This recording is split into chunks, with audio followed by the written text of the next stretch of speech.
పెరట్లో ఆ సమ్మర్లో బొట్లు బొట్లుగా కారుతున్న మున్సిపల్ కుళాయి నీళ్లతో ఓపిగ్గా ఒక్కో బకెట్ నింపుతున్న ఛాయకు తన పక్క ఇంట్లో రోజా చెట్ల కొసలను కత్తిరిస్తున్న కృష్ణ కనిపించాడు. ఆ ఇంటికి ఛాయ వాళ్ళ ఇంటికి మధ్యలో కాంపౌండ్ వాల్ లేదు. ఆ 2 ఇళ్ల ఓనర్ ఒకరే అవటంతో 2 ఇళ్లను ఒకే కాంపౌండ్లో ముచ్చటగా కట్టుకున్నాడాయన. ఆ రోజు ఆదివారం కావటంతో రాజారావు తిరిగ్గా బెడ్రూమ్ కిటికీ దగ్గర కూర్చుని షేవ్ చేసుకుంటున్నాడు.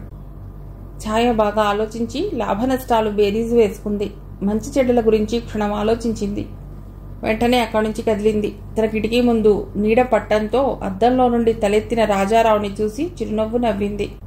మీరు ఈ రోజుటికి బాయిలర్లో నీళ్లు తిప్పుకుని స్నానం చేసి రెడీగా ఉండండి. నేను వచ్చి టిఫిన్ పెడతాను.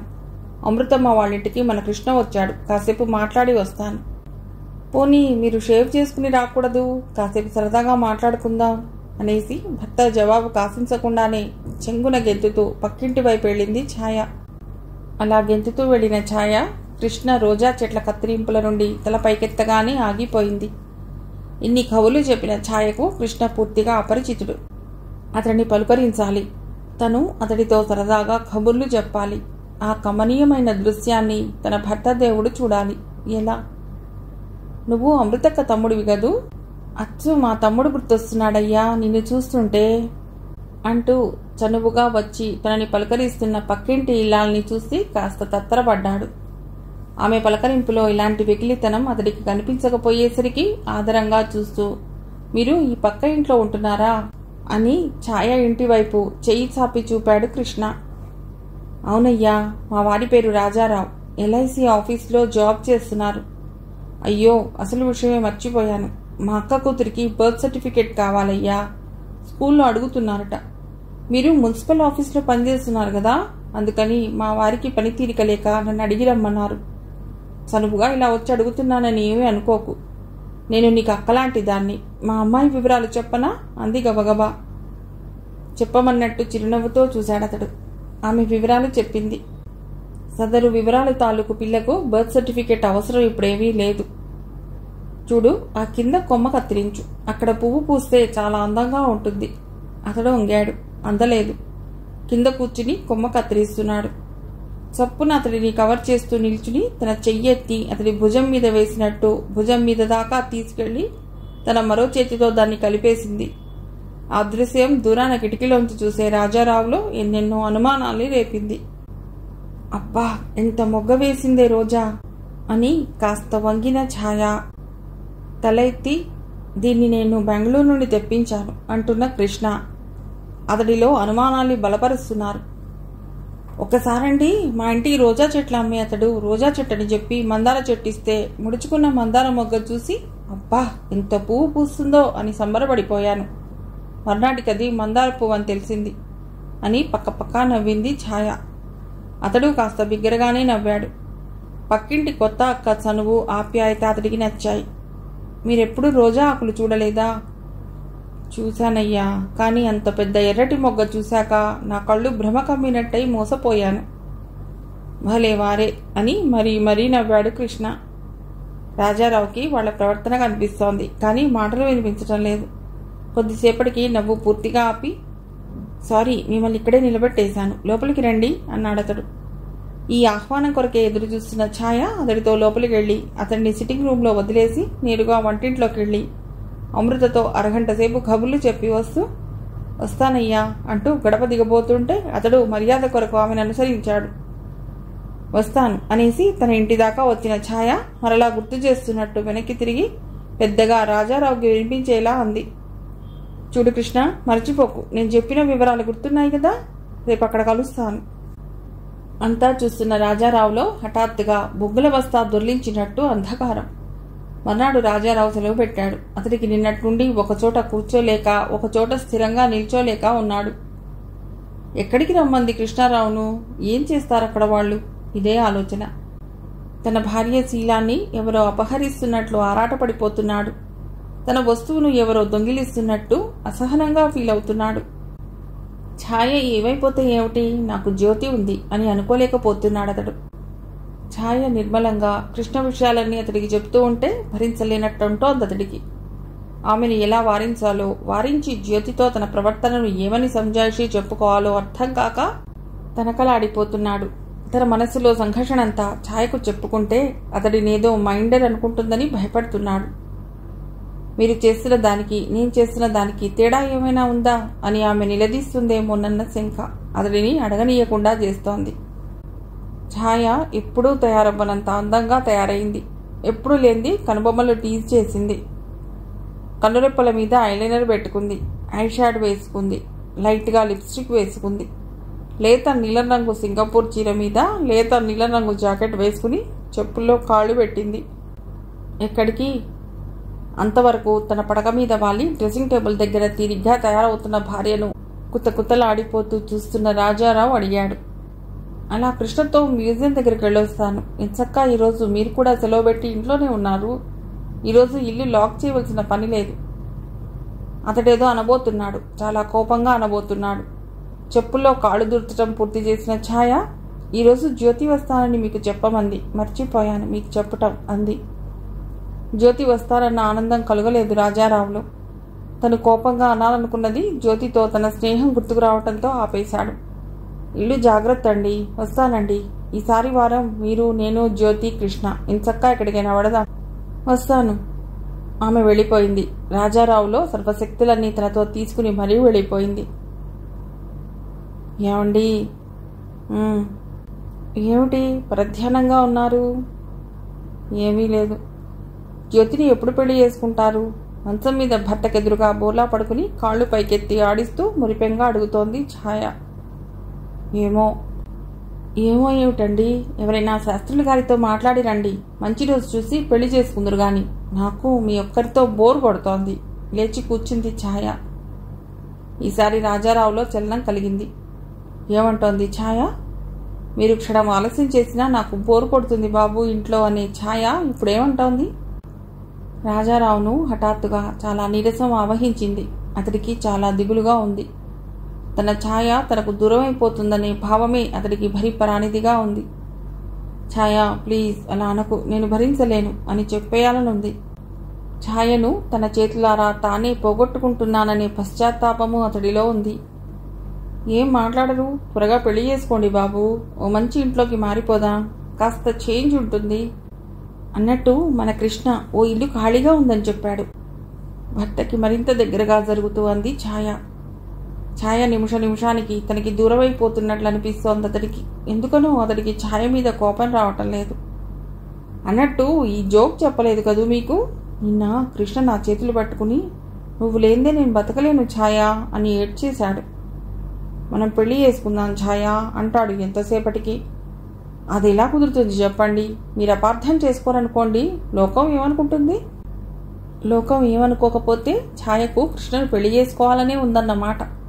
తనని వదిలి వెళ్ళిపోవటానికి సంఘం సంగతి వదిలేస్తే ఛాయకేమీ అభ్యంతరం లేదన్నమాట.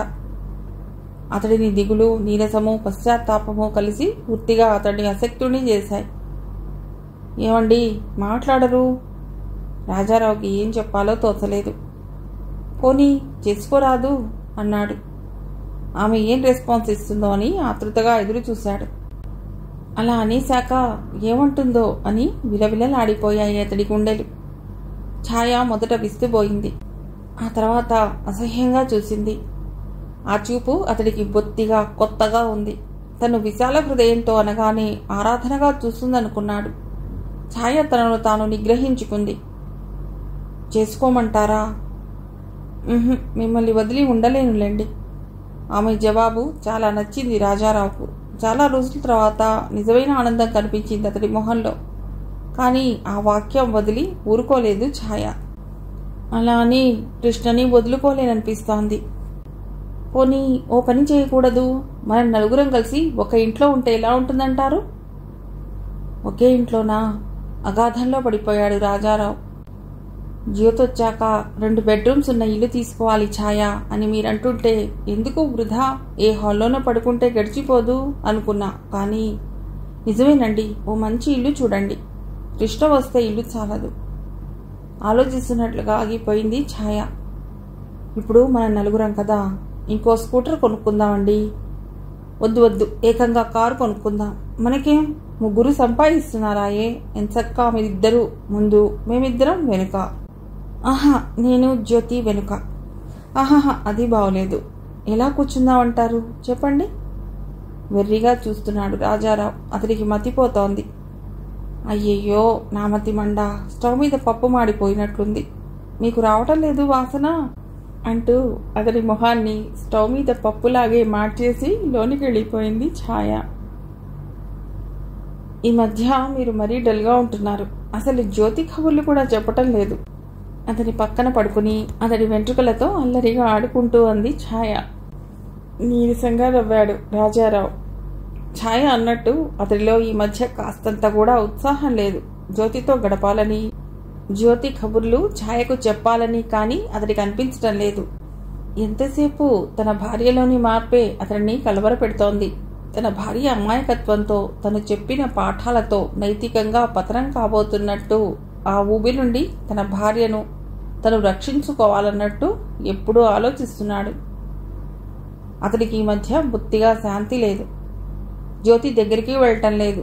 ఛాయతోనూ మునిపటిలా ఉండలేకపోతున్నాడు. ఛాయ, ప్లీజ్, నాకు దూరం అయిపోతావా నువ్వు అని హఠాత్తుగా తనను అంటుకుపోయిన భర్త తల మీద చేయి వేసిన ఛాయ కళ్ళ నిండా నీళ్లు. గుడ్డలు సర్దుకుంటున్న ఛాయతో అన్నాడు రాజారావు. ఛాయ, త్వరగా వచ్చేయి, నాకు తోచదు నువ్వు లేకపోతే. ఛాయ ఫ్రెష్ అప్ అయి ఒక్క సెకండ్ అతడి కళ్ళలోకి గుచ్చినట్లు చూసింది. అలాగే, నాకు మాత్రం అక్కడేం తోస్తుందండి? మీరు కృష్ణతో జ్యోతితో మాట్లాడి మనకి మంచి ఇల్లు చూసి నాకు కబురు పెట్టండి, వెంటనే వచ్చేస్తాను.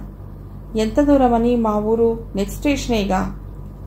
రాజారావు మాట్లాడలేదు. ఎంత ఈజీగా మాట్లాడుతోంది ఛాయ. అతడికి ఛాయ తనకి అందనంత దూరం అయిపోతున్నట్లు అనిపిస్తోంది. అలాగే, నువ్వు, నేను, జ్యోతి, కృష్ణ అంతా కలిసే ఉందాం అని హృదయపూర్వకంగా చెప్పే ఛాయ తనకొద్దనిపిస్తోంది. జ్యోతి కబుర్లు చెప్తే అసూయగా చూసే ఛాయే కావాలనిపిస్తోంది ఈరోజు. ఆమె జీవితాన్ని తేలిగ్గా తీసుకునే కొద్దీ అతడు జీవితం గురించి లోతుగా ఆలోచిస్తున్నాడు. చూడండి, మీకు తోచకపోతే జ్యోతిని పిలిపించుకోండి. రైల్లో తన సామాను సర్దుకుంటూ మధ్యలో మాట్లాడుతోంది ఛాయ. రైలు చిన్నగా కదిలింది. అతడు దూరమైపోతున్నాడు.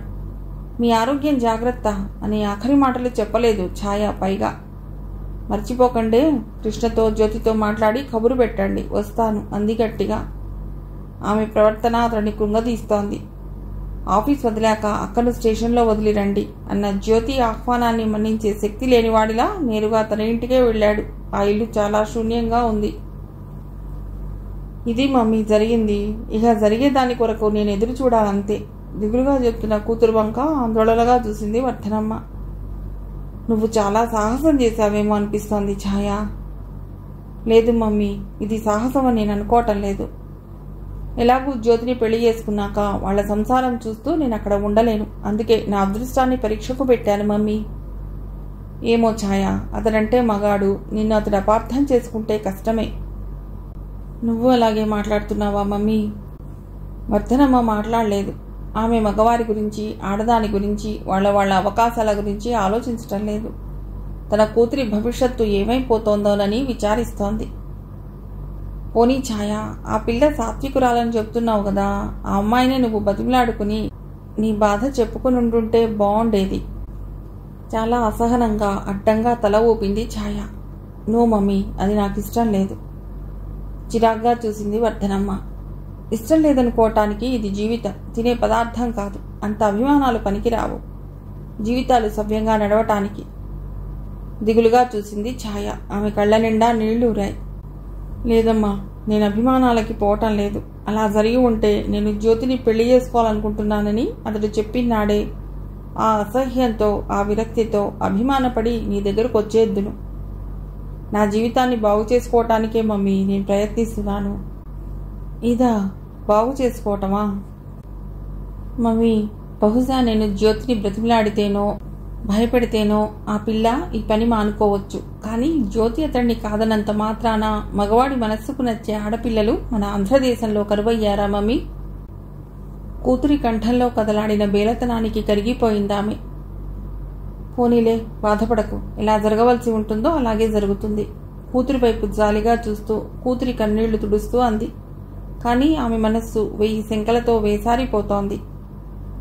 అతడొచ్చి నేను జ్యోతిని పెళ్లి చేసుకోబోతున్నాను, నీ ఇష్టం, నువ్వెలా అయినా తెల్లారు అని వెళ్ళిపోతే ఏం చేస్తావే? పోనీలేమ్మా, నన్ను వద్దనుకునేంతగా అతడు నా నుండి దూరమైపోతే బలవంతపు కాపురం నాకేం సుఖం ఇస్తుంది? నేను అతడికి దూరమైపోతున్నాననే పశ్చాత్తాపంతో నన్ను పిలుచుకుపోవాలనొస్తే అప్పుడు మాత్రం తప్పకుండా వెళ్ళిపోతాను మమ్మీ అని తన ఒళ్ళో వాలిపోయి పసిపిల్లలా ఏడుస్తున్న 25 ఏళ్ల కూతుర్ని పొదవి పట్టుకుని తను ఏడ్చేసింది వర్ధనమ్మ. ఛాయా వంటింటి పక్క గదిలో కాళ్ళు ముడుచుకుని నిరాసక్తంగా కూర్చునున్న ఛాయలో ఎక్కడ లేని ఉత్సాహం వచ్చింది ఆ పిలుపులో. ఆ బాంధవ్యంలో ఎంత మహత్తుంది! గబగబా ఎదురొచ్చి మామూలు ప్రకారం భర్తను చుట్టుకోబోయిన ఛాయ అల్లంత దూరంలోనే స్పృహ తెచ్చుకున్న దానిలా ఆగిపోయి మొహంలో ఆనందాన్ని సంబరంగా మార్చుకుని అంది. వచ్చేశారా? అబ్బా, బోర్ కొట్టి చచ్చిపోతున్నాను అనుకోండి. మనకిల్లు కుదిరిందా? కృష్ణ, జ్యోతి ఏమన్నారు? తనకెదురుగా ఆనందంగా వచ్చిన భార్యను ప్రేమగా చూసుకుంటున్న రాజారావు మొహం నల్లగా మాడిపోయింది. నేను తీసుకుపోదామని వచ్చాను ఛాయా, నీరసంగా అన్నాడు. అలాగే వచ్చేస్తాను కానీ అని ఆగి అమ్మ ఉందేమో చుట్టూ అటు ఇటు చూసి కృష్ణ ఒప్పుకున్నాడా అంది తగ్గు స్వరంతో. రాజారావు మొహం మరీ నల్లగా అయిపోయింది. ఛాయ అతడిని ఎంత రెచ్చగొడుతున్నా అతడికి ఛాయ మీద కోపం రావటం లేదు. తను చేసిన పొరపాటు కొండంతగా అతడికి స్పష్టంగా కనిపిస్తూనే ఉంది. నిజానికి రాజారావు చాలా మంచివాడు. తనెన్ని తప్పులు చేసినా తన భార్య పతివ్రతగా ఉండవలసిందే అనుకునే మగజాతికి ప్రతినిధి కాదతడు. రాత్రి మాట్లాడుకుందాం ఛాయ, అలసటగా ఉంది. సారీ, స్నానం చేస్తారా? ఛాయ లోపలికి వెళ్ళిపోయింది. భర్తకు బకెట్ కడిగి వేడినీళ్లు పెడుతున్నా, సబ్బు టవలు సిద్ధం చేస్తున్నా, అతడికి భోజనం పెడుతున్నా ఇంకా ఎంతకాలం ఆడాలి ఈ నాటకం? దీనికి ఈ రోజన్నా తెరపడుతుందో లేదో అని వేదన పడిపోతోంది ఛాయ. ఏమండి, మాట్లాడరు, చెప్పరేం? జ్యోతి, కృష్ణ ఏమన్నారు? ఇల్లు దొరికిందా? రాజారావు చాలాసేపటికి పెదవి విప్పాడు. ఛాయ, నాకు జ్యోతి వద్దు, నువ్వే కావాలి ఛాయ. ఛాయ గుండెల నిండా ఆనకట్టబడ్డంత ఆనందం, విజయం సాధించిన గర్వం. నేను మోసపోలేదు, నా నమ్మకం అవమానించబడలేదు. ఆమె గుండె సంతోషంతో గంతులేస్తోంది. ఛాయ తదేకంగా అతడి కళ్ళలోకి చూస్తున్న భార్యను కుదిపాడు రాజారావు. ఏమంటున్నారు? జ్యోతి వద్దా? మరి ఆమెకు మాట ఇస్తిరే? భర్త కళ్ళలోకి రియాక్షన్ కొరకు వెతుకుతూ అంది ఛాయ. నేను జ్యోతిని కన్విన్స్ చేసుకుంటాలే ఛాయ.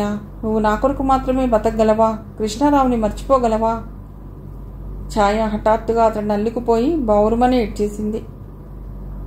వస్తాను, వస్తాను, తప్పకుండా వస్తాను. నాకు కృష్ణారావు వద్దు, అమ్మ వద్దు, అన్న వద్దు. నాకు మీరే కావాలి, సంపూర్ణంగా కావాలి. మన మధ్య వీళ్ళెవ్వరూ వద్దు. నా వల్ల కాదు, నేను సహించలేను. ఛాయా, కృష్ణారావే కాదు, ఈ ప్రపంచంలో ఏ మగాడు మీరిచ్చే నిండుతనాన్ని, నిజమైన సంతోషాన్ని నాకు ఇవ్వలేడు. ఏ మగాడిలోనూ నాకు ఆకర్షణ కనిపించదు. ఛాయా, లేమ్మా, ప్లీజ్, అలా వణికిపోతున్నావేమిటి? అతడు ఆమె పొదవి పట్టుకున్నాడు. నన్ను వదలకండి, ఒక్క క్షణం కూడా నాకు దూరం అయిపోకండి.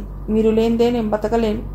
పరాయి ఆడపిల్లల్లో మీకు ఆకర్షణ కనిపించవచ్చు, దాన్ని తప్పని నేను అనను. కానీ మీకు నేనున్నాను. నన్ను కాదని నా స్థానంలోకి ఎవ్వరినీ తీసుకురాకండి. అలాగే ఛాయా, ఏడవకు ప్లీజ్, నేను చూడలేను. చొప్పున తల కాస్త ఎత్తి అతడి ఛాతీ మీద నుండి మెడపైకెత్తి చూసింది ఛాయ. ఆమెకి అతడి కళ్లల్లో పూర్వపు ఆప్యాయత, ఆదరణ కనిపించాయి. తృప్తిగా మరలా అతడి ఛాతీ మీద వాలిపోయి అంది ఛాయ. రాజా, నీకొకవేళ ఏ ఆడపిల్లలోనైనా ఆకర్షణ కనిపిస్తే ప్లీజ్ దాన్ని ఆపుకోవడానికి ప్రయత్నించు. లేదా ఆ విషయం నాకు చెప్పకు ఇంకోసారి. నేను భరించలేను, నా వల్ల కాదు. అతడు మాట్లాడలేదు. మృదువుగా, ప్రేమగా ఆమె తల నిమురుతున్నాడు. ఆ స్పర్శ ఆమెకు తనకు కావలసిన జవాబిచ్చింది. ఛాయా, నువ్వు కృష్ణారావుకి ఏమీ సంజాయిషి చెప్పుకోనవసరం లేదు. నేను చెప్పుకుంటాను. మన ఊరికి ఎప్పుడెళ్దాం ఛాయా? కృష్ణారావు ప్రసక్తి రావటంతో అయిష్టంగా కదిలింది ఛాయ. కృష్ణారావుకి సంజాయిషి చెప్పుకోవాల్సిన పని లేదు. అతడు నాకేమవుతారని? ఊరికే నాటకం ఆడానంతే. కాస్త తగ్గు స్వరంతో అన్న ఛాయ మాటలు రాజారావు గుండెల్లో పన్నీటి జల్లులా కురిశాయి. అతడిలో ఇంకా మిగిలిన భారం దూది పింజలా ఎగిరిపోయింది. ఛాయా, ఛాయా. అతడి గుండెలు ఛాయను ప్రియంగా పిలుస్తూనే ఉన్నాయి. అతని చేతులు ఆమెనిక ఒక్క ఇంచైనా దూరంగా ఉంచలేనట్లు ఆమె నల్లుకున్నాయి. సారీ ఛాయా. మర్నాడు పొద్దున పసిపిల్లలా పరిగెత్తుకుంటూ వచ్చి తల్లిని చుట్టేసింది ఛాయ. మమ్మీ, నేను గెలిచాను మమ్మీ. తుళ్ళి తోణికే సంతోషంతో అంది ఛాయ. కూతురు వైపు సంతోషంగా ప్రేమగా చూసిందామె. ఆంధ్రదేశంలో ఆడపిల్లలంతా ఛాయలైతే మరీ మగవాళ్ళిలా ఆటలాడరు మమ్మీ, కించిత్ గర్వంగా అంటున్న కూతురి చూస్తూ ఈ సిద్ధాంతం మంచిది కాదన్నట్టు తల అడ్డంగా ఊపింది వర్ధనమ్మ. అందరూ ఛాయలు కాగలరేమో గాని అందరూ రాజారావులు కాలేరు. కూతుర్ని చంటిపిల్లను చూస్తున్నట్లు చూస్తూ అంది వర్ధనమ్మ. అంటే అంటే పిచ్చి పిల్ల, నా అల్లుడి స్థానంలో మరెవరైనా ఉండుంటే కృష్ణను ప్రేమిస్తున్నాను అని నువ్వన్న మరుక్షణం నిన్ను ఇంట్లోంచి తరిమేసేవాడు, లేదా నిన్ను హత్య చేసేవాడు. అంటే మమ్మీ, నువ్వు రాజా చేసిన దాన్ని సమర్థిస్తున్నావా? సీరియస్గా దిగులుగా అడిగింది ఛాయ. నిట్టూర్చింది వర్ధనమ్మ. ఆ నిట్టూర్పులో మగ సమాజం ఇది అనే వ్యాఖ్యానంతో పాటు తన అల్లుడు తన బిడ్డను స్వీకరించిన ఆనందమూ ఉంది. లేదమ్మా ఛాయ, అలా పరాయి ఆడపిల్ల వల్ల ఆకర్షింపబడే ప్రతి మగవాడిది తప్పే. కానీ మన రాజాల తన తప్పు తెలుసుకుని పశ్చాత్తాపడే వ్యక్తులు ఎంతమంది ఉంటారు చెప్పు? అల్లుడిని వెనకేసుకొస్తున్నావు మమ్మీ అని తృప్తిగా నవ్వి, నిజమే, నువ్వన్నది నిజమే. కానీ ఆడపిల్లలు అసలు ఇలాంటి విషయాల్లో కన్నీళ్లు కార్చడం తప్ప ఎదుర్కోవటానికి భయపడుతున్నారు. భర్త తప్పుల్ని అందరి దగ్గర నుండి దాచుకుని తన గౌరవాన్ని కాపాడుకోవటానికే ప్రయత్నిస్తున్నారు గాని అతడి తప్పుల్ని అతడికి తెలియజేసేందుకు సంకోచిస్తున్నారు. ఏమంటావు మమ్మీ? నిట్టూర్చింది వర్ధనమ్మ. ఏమంటాను ఛాయా, నువ్వు చెప్పేదంతా నిజమే. కానీ వాళ్ళలా పిరికివాళ్లు కావటానికి కారణం ఏమిటి? అది ఆలోచించు. అలా భర్తలను సకారణంగా ఎదిరించిన వాళ్లను మన ఆడవాళ్లు ఏమాత్రం ఆదరించి ఆమోదిస్తున్నారంటావు? నో మమ్మీ, ఎవరూ ఆమోదించనక్కర్లేదు. మన బ్రతుకుల కొరకు మనం పోరాడాలి. అదే నేను అంటున్నాను. బ్రతుకు కొరకు పోరాడాలి, కానీ బతికే మార్గాలని మూసేసుకోకూడదు. ఉండు, వస్తాను. అబ్బాయికి టిఫిన్ పెట్టేసి. ఆయన లేరు, బయటికి వెళ్ళారు. ఇది చెప్పు, ఇందులో బతికే మార్గాలన్నీ మూసుకోవడం ఏమిటి? ఛాయా, నీ సాహసానికి నేను కంగారు పడ్డాను మొదట. నువ్వు సుఖపడే మార్గాలన్నీ నువ్వే మూసేసుకుంటున్నావని. ఆ అబ్బాయి మంచివాడు కాబట్టి తను మారి నిన్ను పిలుచుకుపోవటానికి వచ్చాడు. అలా కాక ఇంకోలా జరిగి ఉంటే? జరగని మమ్మీ. నా భర్త మారని మూర్ఖుడైతే మరో స్త్రీ భర్త మారవచ్చు. ఈరోజు ఇద్దరు మారితే రేపు మరో ఇద్దరు మారవచ్చు. ఎంతకాలమని? వాళ్ళు ఎన్ని తప్పులు చేసినా, ఎంత నిర్లక్ష్యం చేసినా బతుకుతో రాజీ పడుతూ బానిస బతుకు బతకటం. కూతురి వైపు మెచ్చుకోలుగా చూసింది వర్ధనమ్మ. తర్వాత విచారపడుతూ అంది, చూడు ఛాయ, భర్తను సకారణంగా వదిలేసి వచ్చిన భార్యను ఈ సమాజం సానుభూతితో స్వీకరించే అంత ఎత్తుకి ఎదిగేంత వరకు తల్లిగా ఏ బిడ్డకు నీలా సాహసం చేయమని నేను సలహా ఇవ్వలేను. మరలా నువ్వు ఇక్కడే పొరపడుతున్నావు మమ్మీ. ఒకసారి అందరి మనస్సుల్లో మార్పు రావటం సాధ్యమయ్యే పని కాదు. ఈరోజు నేను, రేపు మరొకరు, ఎల్లుండి మరో చెల్లెలు. బతుకుతో పోరాడి గెలిచినా ఓడినా అప్పుడు కొందరికైనా జ్ఞానోదయం అయ్యేది. అలానే కదూ మమ్మీ? ఇప్పుడు మనం ఈ మాత్రంగానైనా స్వేచ్ఛగా బతుకుతున్నాం. మన ముందు తరాల వాళ్ళు రేపిన విప్లవంలో వాళ్ళు నలిగిపోయి ఉండవచ్చు, కానీ మనం బాగుపడ్డాం. కొంత బాగుపడ్డ మన ముందు తరాల వాళ్ళని మరికొంత బాగుపడనిద్దాం అని ఆగి, పెద్ద ఉపన్యాసమే ఇచ్చాను అని నవ్వింది ఛాయ. వెళ్ళు, అల్లుడు ఒక్కడే ఉన్నాడు. భర్తతో ఇంటికి రాగానే వాకిల్లోనే ఓ ఉత్తరం ఛాయ కోసం ఎదురు చూస్తోంది. అపరిచితమైన వ్రాత. ఎక్కడి నుండి ఉత్తరం అంటూ అటూ ఇటూ తిప్పి చూసింది ఛాయ. ఫ్రమ్ అడ్రస్ లేదు. కవర్ చింపింది. అక్క, ఛాయకొచ్చే ఉత్తరాలే చాలా తక్కువ. ఆతృతగా పేజీ తిప్పి సంతకం చూసింది. జ్యోతి తనకు ఉత్తరం. క్యూరియాసిటీ. మీరా రోజు మీ ఇంటికి నేను వచ్చిన రోజు నాకు ఇష్టం లేకపోతే మీరు మా వారిని పెళ్లి చేసుకోవటం మానేస్తారా అని అడిగారు. ఆ రోజు నా దగ్గర జవాబు సిద్ధంగా లేదు, కానీ ఇన్ని రోజులు ఆలోచించి జవాబు సిద్ధపరుచుకున్నాను. నా ఆనందం కోసం మరో వ్యక్తి ఆనందాన్ని దోచుకోవటం సాటి ఆడదానిగా నేను చేయవలసిన పని కాదు. ఈ జీవితం నాకు నచ్చని మాట వాస్తవమే, మిగిలిన జీవితంలో కాస్తైనా సుఖపడాలని ఆశపడి రాజారావు తోడు కోరుకున్నాను. తోడు కోరుకోవటం పొరపాటని ఈనాటికి అనుకోవటం లేదు. నేను పెళ్ళైన రాజారావును కోరుకోవటమే నేను చేసిన పొరపాటు. ఛాయగారు, రాజారావుతో భవిష్యత్తును చాలా రకాలుగా ఊహించుకున్నాను, ఆశపడ్డాను, ఆనందపడ్డాను. నిజమే. కానీ నా పరిస్థితిలో నాకు నిజమైన తోడుగా నిలుస్తానన్న ఏ మగాడినైనా నేను ఇష్టపడే ఉందును. మీరలా కాదు. అతడు మీకు జీవితాంతం స్వంతం అనుకున్నారు. దానికి తిరుగులేదు. మీకు మరో ఊహ లేదు, మరో ఆశ లేదు. అతడు తప్ప మరో ఆలోచన లేదు. అట్లా స్థిరపడ్డ జీవితం మీది. మీరీ మధ్య అమ్మగారింటికి వెళ్లారు. మీరెంత వ్యధపడి వెళ్లారో ఊహించగలను. అందుకే ఈ నిర్ణయం. కొంతకాలం రాజారావు జ్ఞాపకాలు నన్ను బాధ పెడతాయి. కానీ కాలం గాయాన్ని మాన్పేస్తుంది. ఒక రోజుటికి రాజారావుని రాజారావులాగానే చూడగల స్థితికి వచ్చేస్తాను నేను. అప్పుడు ఒకవేళ మరెవరైనా నన్ను తమ జీవితంలోకి ఆహ్వానిస్తే, ఇప్పుడు ఆ ఊహ భరించరానిదిగా ఉంది. కానీ గాయం మానిన ఆ రోజు ప్రాక్టికల్గా ఆలోచిస్తే నాకు మరలా సుఖపడాలనిపిస్తుంది. ఇంటికి వెళ్లేసరికి కబుర్లు చెప్పుకుని కలిసి భోంచేసే తోడు కావాలనిపిస్తుంది. అప్పుడు నన్ను మెచ్చిన మనిషి, నాకు నచ్చే వ్యక్తి తారసపడితే నా జీవితాన్ని మరలా నిర్మించుకుంటాను. కానీ ఈసారి చేసిన పొరపాటు మాత్రం అప్పుడు చెయ్యను. కొన్ని రోజులు పోయాక, మన ముగ్గురిలో ఆవేశాలు, కోపాలు, సానుభూతులు, వ్యధలు ఆరిపోయాక మనం ఒక్కసారి కలుసుకుందాం. రాజారావుకి విషయం చెప్పండి. ఆఫీస్కి వచ్చాక నేను చెప్తాను.